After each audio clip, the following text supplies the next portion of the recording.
Hello, in this video I'm gonna show you how to easily find your robot if you don't know where it is on Philips HOMERUN 2000.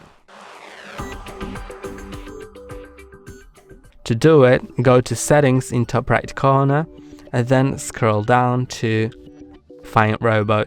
Now you can click on the find and now it will start talking. If the voice level is too low, then you can go to voice settings, increase the voice level. And now, find robot again. Hello, how can I help? And you should be able to find it more easily. For example, if it goes under your bed or anything like that.